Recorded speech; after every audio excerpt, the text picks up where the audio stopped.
Time now for First Alert Weather with meteorologist Rob Nucatola.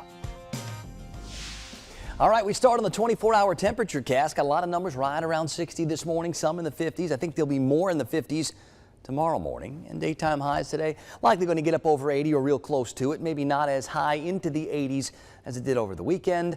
But all things considered, this is a really nice looking October forecast that should continue all week. Maybe starting to get a little warm in the afternoons, about like Wednesday, Thursday. We're at 60 right now in Tallahassee and in Valdosta. We're at 57 in Thomasville. Got those dew point temperatures mid 50s. So the air is still real dry, but not dry like it was late last week or this weekend when we had dew points in the 30s and 40s. Instead, we've got them back up in the 50s, which is a little bit more in tune with what we should expect around here this time of the year. There's a 59 at Quincy. There's a 55 for us this morning in Perry to match the 55 in Camilla, and up in Blakely. We're at 58 degrees in Bainbridge. The warm spot is Apalachicola, where it's 62. I do see a little bit of patchy fog around Perry. We've been dealing with that on and off throughout the morning. Most areas, no visibility concerns. But there's just enough moisture out there. We can get some spots where we get some patchy fog. Any real rain chances are still associated with those remnants of Ian up into the northeast and New England, and that's where they're going to stay.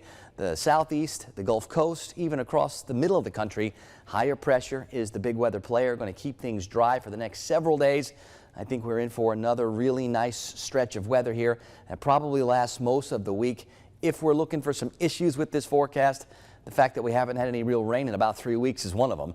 The other part is it's going to start to get a little warmer later on as the daytime highs start to climb, and maybe we see some temperatures by Wednesday, Thursday, sort of like we saw yesterday in the middle to upper 80s. The tropics, they're active enough where we're keeping our eyes on a couple of things, but really nothing happening right away. I see one piece of energy a little bit closer to the Caribbean and one way out across the Atlantic. That one way out across, it's got the best chance for development. But right now, all the indications are this one's heading north into the open waters, not near any land, which is always the preferred track. And then there's this other one that maybe over the next week or so could start to develop as it drifts towards the Caribbean. It's a lot of maybes with this one. Plenty of time to watch and see if anything's ever going to happen with it.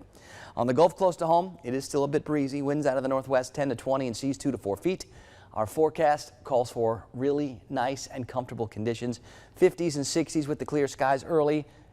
Low 80s this afternoon. Plenty of sunshine. Tonight it's back in the 50s again. The overnight temperatures bottom out, and it will start to cool off quickly once the sun sets and feel real nice out there this evening once that sun goes down about a quarter after or 20 after 7.